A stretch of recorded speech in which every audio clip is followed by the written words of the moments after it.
नमस्कार। कार्यक्रम कोभिड हटलाइनमा यहाँलाई हार्दिक स्वागत छ। कार्यक्रमको साथमा उपस्थित छु म केशव घिमिरे। दर्शकवृन्द, हामी यो कार्यक्रम तपाईमाझ प्रत्येक दिन लिएर आउने गर्छौँ। खास गरी कोभिड-19 सँग सम्बन्धित तपाईका जिज्ञासा र चासोहरू हामी लिएर आउने गर्छौँ। कोरोना भाइरसबाट सिर्जित तपाईका समस्याहरू समाधानका लागि हामीले सम्बन्धित निकाय समक्ष तपाईले पठाउनु भएका जिज्ञासाहरू पुर्याउन मध्यस्थकर्ताको भूमिका निर्वाह गर्दै आइरहेका छौँ। आजको श्रृङ्खलामा पनि तपाईले पठाउनु भएका जिज्ञासा र चासोहरू हामी लिइरहेका छौँ। ती विषयवस्तुमा प्रवेश गर्नुभन्दा पहिले तपाईँ पनि कार्यक्रममा सहभागी हुन खोज्दै हुनुहुन्छ, आफूसँग रहेका समस्याहरू अथवा चासोहरू हामीमाझ पठाउन खोज्दै हुनुहुन्छ भने विभिन्न माध्यमहरू प्रयोग गर्न सक्नुहुन्छ। अब क्रममा तपाईले प्रयोग गर्ने माध्यम यहाँ प्रस्तुत गर्दैछौँ। कार्यक्रम कोभिड हटलाइनमा कोरोना भाइरस कोभिड-19 का कारण सिर्जना भएका विभिन्न समस्या वा गुनासो राख्नको लागि सम्पर्क माध्यमहरू फोन, SMS र Viber 98 427 49 075, Facebook NTV response, email ID ntvcovid19response@gmail.com। दर्शकवृन्द, तपाईँ पनि यी माध्यम प्रयोग गरेर आफूसँग रहेका जिज्ञासा र चासोहरू हामीमाझ पठाउन सक्नुहुन्छ। तिनको समाधानका लागि 24 घण्टा हामी तपाईँको साथमा छौँ। अहिले कोरोना भाइरस विरुद्धको अतिरिक्त खोप प्रदान गर्ने तयारी भइरहेको छ। खास गरी सरकारले दीर्घरोगी र 60 वर्षभन्दा माथिका नागरिकहरूका लागि अब अतिरिक्त खोप जुन छ कोरोना भाइरस विरुद्धको त्यो खोप प्रदान गर्ने गरी तयारी गरेको छ र स्वास्थ्य तथा जनसङ्ख्या मन्त्रालयका अनुसार कोरोना विरुद्धको खोपको पूर्ण मात्रा लगाएका र 3 महिना पुगेका व्यक्तिहरूलाई त्यसै गरी थप मात्रा खोप लगाउनको लागि सिफारिस गरिएको छ। तपाईहरूले खोप लगाएको 3 महिना पुगेको हुनै पर्नेछ। त्योभन्दा अगाडि त्यो खालको व्यक्तिले खोप लगाउन पाइँदैन। अर्कोतर्फ मध्य तथा गम्भीर प्रकारका रोग प्रतिरोधात्मक क्षमता कम भएका व्यक्ति, त्यसै गरी सक्रिय क्यान्सर रोगी, अङ्ग प्रत्यारोपण गरेका व्यक्ति, HIV भएका बिरामी, उपचार क्रममा रोग प्रतिरोधात्मक क्षमता कम गराउने औषधि सेवन गरिरहेका बिरामीलाई अतिरिक्त खोप दिने गरी निर्णय भएको छ र त्यो अनुसार तयारी पनि भइरहेको छ। अर्कोतर्फ बालबालिकाहरूको लागि पनि यति बेला खोप अभियान चलिरहेको छ र नियमित रूपमा धेरैजसो स्थानीय तहहरूले जुन छुटेका व्यक्तिहरूको लागि पनि अहिले खोप अभियान तीव्र रूपमा चलाइरहेका छन्। यसै गरी खोपको कुरा गर्दै गर्दा विदेशमा रहेका मध्ये 88% नेपाली नागरिकले कोरोना विरुद्धको पूर्ण खोप लगाएका छन् र गैर आवासीय नेपाली सङ्घका अनुसार 51 देशमा रहेका 88% नेपाली जनताले पूर्ण मात्राको खोप लगाएका हुन्। जो वैदेशिक रोजगारीका लागि गएका अथवा विभिन्न आफ्नो कामको लागि जुन विदेशमा रहनुहुन्छ उहाँहरूले खोप लगाएको तथ्याङ्क अनुसार 88% नेपालीहरूले खोप लगाइसकेको तथ्याङ्क छ र पछिल्लो तथ्याङ्क अनुसार कोरोना सङ्क्रमण केही बढेको पाइएको छ र केही स्थानहरूमा जहाँ शून्य सङ्क्रमित भएका स्थानहरू थिए ती स्थानमा पनि पछिल्लो समय सङ्क्रमण देखिएको छ र केही दिनको तथ्याङ्क हेर्ने हो भने गत 24 घण्टामा 100 जनाभन्दा बढी सङ्क्रमित थपिएको अवस्था छ र सङ्क्रमित शून्य रहेको दाङको तुलसीपुर उपमहानगरपालिका 3मा उपमहानगरपालिकामा 3 जना विद्यार्थीसहित 14 जनामा कोरोना पुष्टि भएको छ र यसै गरी आगामी 2 माघदेखि पुनः श्रम स्वीकृतिको काम अनलाइनबाट मात्र हुने भएको छ। वैदेशिक रोजगारमा जाने नेपाली कामदारका कामलाई थप सहज बनाउने उद्देश्यले श्रम रोजगार तथा सामाजिक सुरक्षा मन्त्रालयले वैदेशिक रोजगार विभाग र कार्यालयबाट पुनः श्रम स्वीकृतिको काम अगाडि बढाउनको लागि माघ 2 गतेबाट अनलाइन सञ्चालन गर्ने गरी तयारी भएको जानकारी गराएको छ। खास गरी कोरोना महामारीका कारण केही कामहरू प्रभावित भएका छन् र ती कामहरू अगाडि बढाउनको लागि यो खालको तयारी भएको।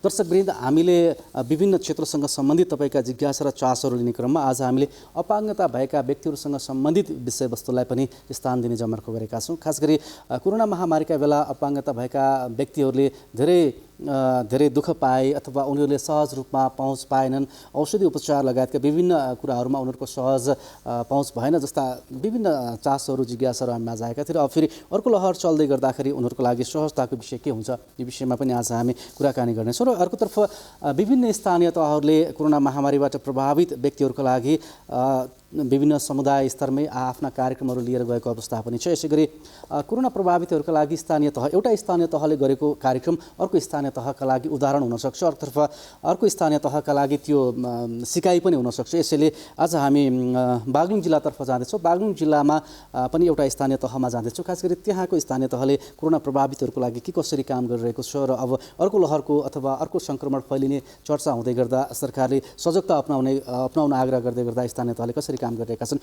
यो विषयमा कुराकानी गर्नका लागि यति बेला बागलुङ स्थित काँचीखोला गाउँपालिकाका अध्यक्ष अमरबहादुर थापा हामीसँग प्रत्यक्ष जोडिनु भएको छ। अध्यक्षज्यू, यहाँलाई कार्यक्रममा स्वागत छ। हजुर धन्यवाद। जस्तो अमरजी, अब अध्यक्षज्यू, हामीले यति बेला जान्न चाहेको विषय के हो भन्दा कोरोना प्रभावितहरूको लागि स्थानीय तहले के कसरी काम गरिरहेका छन्, उनीहरूको अनुभव कस्तो रह्यो भन्ने विषयमा तपाईँसँग आज हामी कुराकानी गर्दैछौँ। कुराकानीको सुरुवात गरौँ। तपाईँको गाउँपालिकामा कोरोना प्रभावितहरूको लागि के कस्ता राहतका कार्यक्रमहरू हामीले ल्याएका छौँ अथवा भइरहेका छन्, यहीँबाट कुराकानी सुरु गरौँ। सर्वप्रथम त हामीले यो कोभिड-19बाट चाहिँ आम नागरिकलाई बचाउनको लागि हामीले चाहिँ विदेशमा गएका साथीहरूको चाहिँ तथ्याङ्क सङ्कलन गऱ्यौँ र उहाँहरूसँग समन्वय गरेर चाहिँ उहाँहरू चाहिँ विदेशबाट तत्काल नेपाल आउने भएपछि हामीले उहाँहरूलाई चाहिँ सुनौली नाका हुँदैदेखि लिएर चाहिँ हामीले बसको व्यवस्थापन गरेर हामीले क्वारेन्टाइनमा राख्ने काम गऱ्यौँ र उहाँहरूलाई चाहिँ निश्चित अवधिमा क्वारेन्टाइनमा राखिसके पछाडि उहाँहरूलाई चाहिँ हामीले घर फर्काउने यावत कुराहरू हामीले गरिसकेका छौँ र हामीले चाहिँ अस्थायी हस्पिटल पनि निर्माण गरेर सञ्चालन ल्याएका थियौँ र हामीले कोभिड-19को एकदमै महामारीबाट चाहिँ बचाउनको लागि हाम्रो अस्थायी हस्पिटल पनि थेग्न नसकेको पछाडि बागलुङ जिल्लाको धौलागिरी अञ्चल हस्पिटलसँग समन्वय गरेर पनि हामीले आम नागरिकलाई चाहिँ उपचार सेवा पुर्याएका थियौँ। जस्तो यो त भयो उपचारको पाटो। अब प्रभावित भएकाहरूलाई राहतको कुरा होला अथवा उहाँहरूलाई दीर्घकालीन कार्यक्रमहरू अथवा केही जीविकोपार्जनको व्यवस्था होला, यो तर्फ हामीले के गरेका छौँ? हामीले चाहिँ यो कोभिडबाट प्रभावितहरूलाई चाहिँ हामीले क्वारेन्टाइनदेखि लिएर सबै खाना बस्नको व्यवस्था हामीले गरिसकेका थियौँ। तर पनि हामीले चाहिँ केही एकदमै जटिल केस आएको खण्डमा चाहिँ हामीले चाहिँ गण्डकी हस्पिटलसम्म पनि पुर्यायौँ र इनकेस हामीले चाहिँ उहाँहरूलाई बचाउन सकिएन भने गाउँपालिकाले आफ्नै इनिसिएसनमा प्रति परिवार 20,000का दरले चाहिँ मृत राहत कोष पनि हामीले उपलब्ध गराएका थियौँ र हाम्रो गाउँपालिकाको स्रोत साधन नभएको कारणले पनि हामीले चाहिँ देश विदेशमा रहेका काठमाडौँवासी आम नागरिकहरूलाई यो महामारीको सन्दर्भमा चाहिँ तपाईँहरूले चाहिँ केही थोरै गरेर चाहिँ सहयोग गर्नुहोस् भनेपछि हामीले करिब 50 लाख रुपियाँ चाहिँ हामीले चाहिँ विदेशमा गएर काठमाडौँवासी नागरिकहरूले चाहिँ हामीलाई सहयोग गर्नुभयो र त्यसरी चाहिँ हामीले मृत परिवार र तत्काल कोभिडको कारणले चाहिँ एक छाक खाना नपाउनेहरूलाई चाहिँ हामीले चाहिँ फुड ब्याङ्कको माध्यमबाट चाहिँ उहाँलाई चाहिँ खाना खाने कुराहरू खाद्य वस्तुहरू हामीले उपलब्ध गराएका थियौँ। अध्यक्ष, जस्तो अब कोही विदेशबाट आएर बेरोजगार भएका हुनुहुन्छ होला, कोही चाहिँ घर परिवारमा अभिभावक गुमाएका हुनुहुन्छ होला, अब यसरी तपाईँहरूले राहत दिँदै गर्दा प्राथमिकीकरण कसरी गर्नुभएको छ? हामीले चाहिँ कोभिडको कारणले रोजगार गुमाएका र उहाँको चाहिँ अलिकति त्यस्तो अप्ठ्यारो भएको बेलामा चाहिँ हामीले केही स्वरोजगारका कार्यहरू पनि सञ्चालन गऱ्यौँ र जस्तो मृत परिवारका चाहिँ साना टुरा बालबालिकालाई पनि हामीले चाहिँ खाद्यान्न लत्ता कपडा जस्ता कुराहरू चाहिँ हामीले उहाँहरूलाई उपलब्ध गराएर यो कोरोना महामारीबाट चाहिँ हामीले बचाउने प्रयास गऱ्यौँ। अब अहिले खोप अभियान तीव्र रूपमा चलिरहेको छ। बालबालिकाहरूलाई केही स्थानमा विद्यालयमै खोप लगेर लगाउने गरिएको छ भने कोही ठाउँमा अब खोप केन्द्रबाट गरिएको छ। काठेखोला गाउँपालिकामा खोप अभियान कस्तो चलिरहेको छ र हामी कति जनसङ्ख्यालाई खोप लगायौँ, बताइदिनुहोस् न यसबारेमा पनि थोरै। यो बिचमा हामीले खोपको कुरा गर्दै गर्दा हाम्रो काठमाडौँ गाउँपालिकाका 7वटा स्वास्थ्य चौकी मार्फत चाहिँ हाम्रा काठमाडौँ गाउँपालिकाका 10,400 नागरिकहरूलाई चाहिँ हामीले पहिलो र दोस्रो डोज गरेर चाहिँ खोप प्रदान गरेका छौँ। अझै हाम्रो चाहिँ करिब 30% चाहिँ नागरिकहरूलाई चाहिँ हामीले चाहिँ खोप दिन बाँकी छ। हामीले चाहिँ यो महिनासम्ममा चाहिँ 10,400 जतिलाई चाहिँ हामीले सबै खोपहरू प्रदान गरिसकेका छ। जस्तो अब अतिरिक्त खोपको कुरा पनि आइरहेको छ, यसबारे तयारी के कसो छ तपाईँहरूको? अहिले चाहिँ यो ओमिक्रोन भन्ने जुन सङ्क्रमण अब नयाँ भेरिएन्ट आएको छ र हाम्रो स्वास्थ्य चौकी मार्फत चाहिँ हामीले चाहिँ यो जनचेतना जगाउने खालका कार्यक्रमहरू सञ्चालन गर्छौँ। जस्तो कि कोभिडबाट चाहिँ बच्नको लागि घरायसी सरसफाइदेखि व्यक्तिगत सरसफाइदेखि लिएर चाहिँ सबै कुराहरू चाहिँ अलिकति रुगाखुटी लाग्यो भने चाहिँ तत्काल चाहिँ स्वास्थ्य चौकीमा जाने जस्तै खालका चाहिँ हामीले हाम्रो सामुदायिक विद्यालयमा पनि त्यो खालको अभियान सञ्चालन गरेका छौँ भने नियमित रूपमा चाहिँ हाम्रा स्वास्थ्य चौकीबाट यो ओमिक्रोन भाइरसका चाहिँ लक्षणहरू देखा पर्न थाले अथवा कुनै पनि भाइरसका लक्षणहरू देखा पर्यो भने तत्कालै हामीले औषधि उपचार गर्ने सँगसँगै हामीले चाहिँ टोलमा यो महिला स्वयंसेविकाहरू मार्फत चाहिँ हामीले चाहिँ यो जागरणको अभियान चाहिँ हामीले सञ्चालन गरेको अवस्था छ अहिले। अध्यक्ष, यति बेला के छ कोरोना सङ्क्रमणको स्थिति? सङ्क्रमित हुनुहुन्छ हुनुहुन्न के छ? अहिले हाम्रो जानकारी अनुसार चाहिँ हाम्रो काठीकोला गाउँपालिकाको 8वै वार्डमा चाहिँ कोरोनाबाट सङ्क्रमित भएको चाहिँ नागरिकहरू हामीले पाएका छैनौँ र नपाए पनि हामीले चाहिँ सबैलाई चाहिँ सचेतनामूलकहरू कार्यक्रम सञ्चालन गर्ने, मास्क सेनिटाइजरहरू चाहिँ अनिवार्य रूपमा प्रयोग गर्ने, यस्ता खालका चाहिँ जनचेतनामूलक कार्यक्रमहरू हामीले सञ्चालन गरिरहेका छौँ। हुन्छ, समय र जानकारीको लागि यहाँलाई धन्यवाद छ। उहाँ हुनुहुन्थ्यो बागलुङ स्थित काठीखोला गाउँपालिकाका अध्यक्ष अमरबहादुर थापा। खास गरी हामीले उहाँसँग जुन त्यहाँको सङ्क्रमित अथवा प्रभावितहरूको लागि गाउँपालिकाले के कस्तो खालको व्यवस्था गरेको छ र अन्य अब फेरि नयाँ सङ्क्रमणको कुरा छ र त्यसको लागि के कस्तो खालको सचेतना र कार्यक्रमहरू सञ्चालन गरिएको छ, यो विषयमा केन्द्रित रहेर हामीले कुराकानी गरेका थियौँ। हामीसँग अर्को विषय पनि बाँकी छ, त्यो विषयमा प्रवेश गर्नुभन्दा पहिले केही सन्देश यहाँहरूमाझ प्रस्तुत गर्दैछौँ।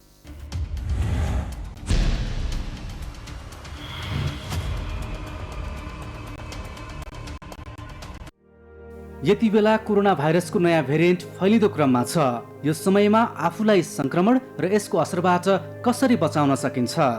अत्यावश्यक काम बाहेक घर बाहिर नजाने, सामान किन्न जाँदा सुरक्षित भएर जाने, अत्यावश्यक काम परेर बाहिर जानु परेमा मास्क सेनिटाइजरको प्रयोग र भौतिक दूरी अनिवार्य पालना गर्ने, विदेशबाट वा जिल्ला बाहिरबाट आउनु भएको छ भने अनिवार्य होम क्वारेन्टाइन वा आइसोलेसनमा बस्ने, बजारबाट सामान किन्दा आफूलाई चाहिने जति मात्र किन्ने, अनावश्यक जोहो नगर्ने, कोरोना भाइरससँग सम्बन्धित सूचना वा सामग्रीको आधिकारिकता जाँचेर मात्र धारणा बनाउने, आधिकारिकता नभएका त्यस्ता सूचनाहरू सामाजिक सञ्जालमा सेयर तथा कमेन्ट नगर्ने, तपाईले लगाउनु भएको मास्कले मेरो सुरक्षा गर्छ, मैले लगाएको मास्कले तपाईको सुरक्षा गर्छ, त्यसैले मास्कको प्रयोग अनिवार्य गरौँ र कोरोना भाइरसबाट बचौँ र बचाऊ। नेपाल सरकार सञ्चार तथा सूचना प्रविधि मन्त्रालय। यदि कुनै व्यक्तिलाई सङ्क्रमण भएको छ र रुगाखोकी वा श्वास प्रश्वास सम्बन्धी रोग लागेको छ भने खोक्दा, हाछ्यौँ गर्दा, बोल्दा निस्कने साना साना कणलाई रोक्ने काम मास्कले गर्दछ। त्यसैले मास्कको उचित प्रयोगले कोभिड-19 को सङ्क्रमणबाट धेरै हदसम्म बच्न सकिन्छ।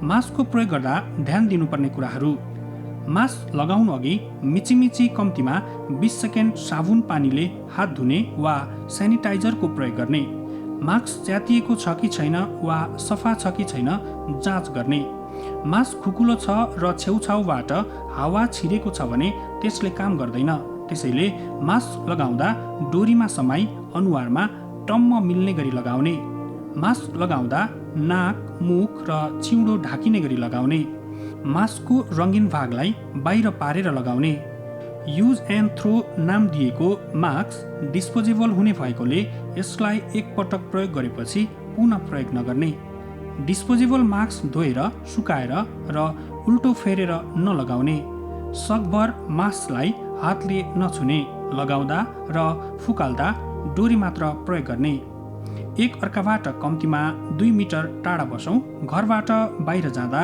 अनिवार्य मास्क लगाऊ। नेपाल सरकार। दर्शकवृन्द, आजको अर्को विषयवस्तु छ अपाङ्गता भएका व्यक्तिहरूले यो महामारीको बेलामा के कस्ता समस्या झेल्नुभयो र अब फेरि अर्को लहर आउँदै गर्दाखेरि उहाँहरूलाई के कस्तो खालको सहजता अथवा के कस्तो खालको सुविधाहरू आवश्यक पर्छ, यो विषय पनि एकातर्फ छ भने अर्कोतर्फ केही गुनासा र चासोहरू पनि हामी माझ आएका छन्। किनकि सरकारले अब नयाँ भेरिएन्ट आउँदै गर्दाखेरि खोपको अतिरिक्त डोज प्रदान गर्नका लागि खालको तयारी गरेको छ। त्यसमा चाहिँ अपाङ्ग भएका व्यक्तिहरूको सहभागिता कतिको हुन्छ, यस विषयमा सम्बन्धित सरकारवाला निकायले के कस्तो खालको चासो दिएर काम गरिरहेको छ, यी विषयमा चासोहरू आएका छन्। यिनै विषयमा केन्द्रित रहेर कुराकानी गर्नका लागि यति बेला हामीसँग राष्ट्रिय अपाङ्गता महासङ्घ नेपालका अध्यक्ष मित्रलाल शर्मा प्रत्यक्ष भाइबर सम्पर्कमा जोडिनु भएको छ। अध्यक्षज्यू, यहाँलाई कार्यक्रममा स्वागत छ। जस्तो अध्यक्षज्यू, अब यति बेला कोरोना महामारीको अलिकति कुराकानी गर्दाखेरि हामी स्थिर अवस्थामा छौँ, सङ्क्रमण बढेको छैन र सरकारले पनि एक खालको अब अतिरिक्त खोप प्रदान गर्ने गरी तयारी गरिरहेको छ र यसरी तयारी गर्दै गर्दाखेरि अपाङ्गता भएका व्यक्तिहरू यसमा पर्नुहुन्छ कि पर्नुहुन्न भन्ने एकातर्फ चासो छ। यो चासोमा पनि आज हामी कुराकानी गर्नेछौँ। कुराकानीको सुरुवात गरौँ। यो महामारीमा अपाङ्गता भएका व्यक्तिहरूले के कस्ता समस्या झेल्नुभयो, यहीँबाट कुराकानी सुरु गरौँ। यो महामारीले आम नागरिकहरूलाई जुन प्रकारको पीडा दियो, जुन प्रकारको समस्यामा पायो, त्यो समस्याबाट अपाङ्गता भएका व्यक्तिहरू पनि अछुतो रहने स्थिति रहेन। तर त्योभन्दा बढी अरू आम नागरिकहरूलाई भन्दा बढी अपाङ्गता भएका व्यक्तिहरूलाई प्रभाव पर्यो। त्यो भनेको के हो भने अरू नागरिकहरूले रोजगारी गुमाउनु पर्यो, अरू नागरिकहरूलाई खानाको समस्या भयो, विभिन्न प्रकारका समस्याहरू आइपरे, आर्थिक सङ्कटहरू आइपर्यो, थुप्रै कुराहरू भयो। यसका बारेमा मैले धेरै चर्चा गर्नु परेन। तर त्योभन्दा बढी अपाङ्ग भएका व्यक्तिहरूलाई यो महामारीका समयमा उहाँहरूका सहायक सामग्रीहरूको अभाव रह्यो, सहायक सामग्रीहरूको मर्मत हुन सकेन, जसले गर्दाखेरि उहाँहरूलाई दिनचर्या सञ्चालन गर्न नै अप्ठ्यारो पर्यो, कठिनाइ पर्यो, पहिलो कुरा। दोस्रो कुरो, हामीले महामारीका समयमा रोगबाट बच्नका निम्ति विभिन्न मापदण्डहरू पालन गर्ने सूचनाहरू जारी गर्यो। जस्तो 2 मिटरको दूरी कायम गरौँ भन्यौँ। प्रति दृष्टिविहीन व्यक्तिहरूले म कति मिटरमा उभिएको छु भन्ने कुरा दृष्टिविहीनहरूलाई समस्याको विषय हो। हामीले अरू विभिन्न सामग्रीहरूको प्रचार प्रसार गर्यौँ, तर ती बहिरा व्यक्तिहरूले हामीले प्रसारण गरेका सामग्रीहरू सूचनाहरू त्यहाँबाट उहाँहरूले प्राप्त गर्न सक्नु भएन। यस्ता थुप्रै प्रकारका समस्याहरूको सँगसँगै अपाङ्गता भएकै कारणले उहाँहरूले चाहिँ प्रयोग गर्नुपर्ने जुन औषधि हो, त्यो औषधिको पनि अभाव देखियो। अपाङ्गता भएका जस्तो हेमोफिलिया भएका व्यक्तिहरू, अनि त्यसपछि मनोसामाजिक अपाङ्गता भएका व्यक्ति, अटिजम लगायतका व्यक्तिहरू जुन अपाङ्गता भएकै कारणले औषधि खानु पर्थ्यो, त्यो औषधि नहुँदा उहाँहरूको जीवन जोगिन कठिन हुन्थ्यो। ती कुराहरू रहेर अर्को कुरा चाहिँ हामीले जुन कोभिड लागिसकेपछि हामीले जुन प्रकारको तयारी गर्नु, अस्पतालहरू, स्वास्थ्य केन्द्रहरू, स्वास्थ्य चौकीहरू, क्वारेन्टिनहरू, आइसोलेसन वार्डहरू, ती अपाङ्गता मैत्री हुन सकेन। उहाँहरू बिरामी भइसकेपछि पनि त्यहाँ गएर सजिलै त्यो सुविधा प्राप्त गर्ने, सर्भिस लिने स्थिति रहेन। त्यो अरू नागरिक भन्दा अपाङ्गता भएका समस्याहरू हुन् भन्ने कुरा राख्न चाहन्छु। अध्यक्षज्यू, जस्तो अब यी समस्याहरू त हामीले झेल्यौँ, अब फेरि अर्को लहर आउँछ कि भनेर नयाँ भेरिएन्टको कुरा पनि गरिरहेको छ। यस अवस्थामा अब कस्तो खालको तयारी भयो भने सहज हुन्छ अपाङ्गता भएका व्यक्तिहरूको लागि? सूचनाको कुरा होला अथवा उपचारको कुरा होला, अर्कोतर्फ नियमित रूपमा उहाँहरूले हिँडडुल गर्ने कुरा होला। जस्तो के छ भने अब हिजो के कमजोरी भए भनेर हामीले धेरै चित्त दुखाउनु भन्नु पनि हिजोबाट हामीले आज शिक्षा लिने हो। हामीले आज शिक्षा लिनुपर्छ। र अब हामी सबैले के बुझ्नु पर्यो भने यस्ता महामारीहरू, यस्ता विपत्तिहरू यो मात्रै होइन, अरू विभिन्न प्रकारका महामारी र विपत्तिहरू पनि आउन सक्छन्। त्यस्तो अवस्थामा जसलाई हामीले चाहिँ प्राथमिकता दिएर उनीहरूको जीवन रक्षा गर्नुपर्ने, उनको स्वास्थ्यको प्रबन्ध गर्नुपर्ने स्थिति रहने व्यक्तिहरूलाई अब हामीले कसरी जोगाउने, बचाउने भन्ने कुरा हो। त्यसकारणले अब हामीले के ध्यान दिनु पर्यो भने हाम्रा अस्पतालहरू, हाम्रा सार्वजनिक स्थलहरू सबै अब हामीले अपाङ्गता मैत्री बनाउनु पर्यो, एउटा कुरा। अर्को कुरा चाहिँ हाम्रा जति पनि सेवा दिने चाहिँ निकायहरू छन्, ती सबै सेवा दिने निकायहरूमा सबैको पहुँच हुने, बहिराहरूको साङ्केतिक भाषादेखि लिएर ब्रेल लिपिको प्रयोगदेखि लिएर अरू विभिन्न प्रविधिबाट हाम्रा सबै सेवा प्रदायक निकायहरूलाई हामीले तम तयारी अवस्थामा राख्नु पर्यो। दोस्रो कुरा, तेस्रो कुरा भनेको चाहिँ अपाङ्गता भएका व्यक्ति, ज्येष्ठ नागरिक, बालबालिकाहरू, गर्भवती महिलाहरू होइन, जो चाहिँ यस्ता विपत्तिका बेलामा चाहिँ सङ्कटमा रहन्छन्। त्यसकारणले उनीहरूलाई अग्राधिकार दिएर उनीहरूको स्वास्थ्यको रक्षा कसरी गर्ने, उनीहरूको जीवनको रक्षा कसरी गर्ने र उनीहरूलाई चाहिँ नि हाम्रा सर्भिसहरू चाहिँ नि कसरी पुर्याउने भन्ने कुरामा राज्य तम तयारी अवस्थामा रहनु पर्छ जस्तो मलाई लाग्छ। त्यसो केही प्रारम्भ अहिले भएको देख्छु मैले। खास गरी अहिले यो बालबालिकाहरूमा पनि कोभिडले सङ्क्रमण गर्न भन्ने कुरा आइसकेपछि त्यो दोस्रो लहरको समयमा त्यहाँ हाम्रा अस्पतालहरूलाई बालबालिकाका निम्ति छुट्टै वार्डको व्यवस्था गर्न जुन निर्देशन सरकारले हो, त्यो खालको तयारी चाहिँ अब त्यो वार्डमा मात्रै होइन, बालबालिकाको हकमा मात्रै होइन, अरू नागरिकको, खास गरी ज्येष्ठ नागरिक, अपाङ्गता भएका व्यक्ति, महिला, बालबालिका समग्रताका निम्ति चाहिँ हामीले छुट्टै खालको बन्दोबस्त गर्न चाहिँ जरुरी छ। आम नागरिकलाई हामीले गरेको व्यवस्थाले, आम नागरिकलाई गरेको बन्दोबस्तले अपाङ्गता भएका व्यक्तिहरूलाई नपुग्न सक्छ। किन आम नागरिकलाई त साङ्केतिक भाषाको व्यवस्था गर्नु परेन नि त, पहिलालाई चाहियो। अब दृष्टिबिनहरूलाई छुट्टी व्यवस्था चाहियो। अब व्हिलचेयर युजर व्यक्तिहरूलाई चाहिँ नि अरूले प्रयोग गर्ने बेड व्हिलचेयर युजर व्यक्तिहरूले प्रयोग गर्न सक्नुहुन्न।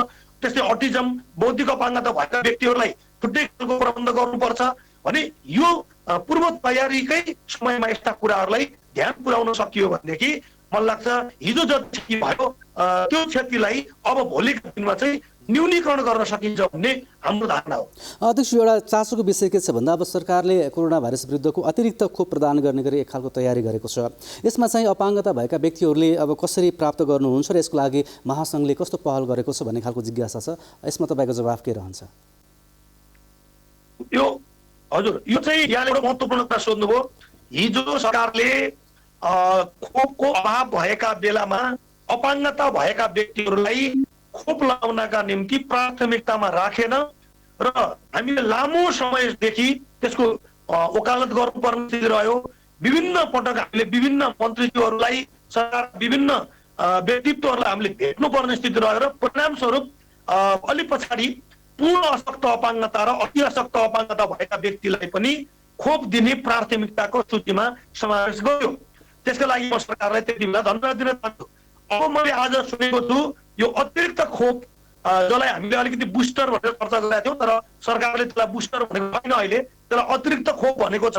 त्यो अतिरिक्त खोप दिने निर्णयमा 60 वर्षभन्दा माथिका दीर्घ रोगीहरू अथवा कमजोर अवस्थामा रहेका व्यक्तिहरू भनेको छ। तर त्यो 60 वर्षभन्दा माथि।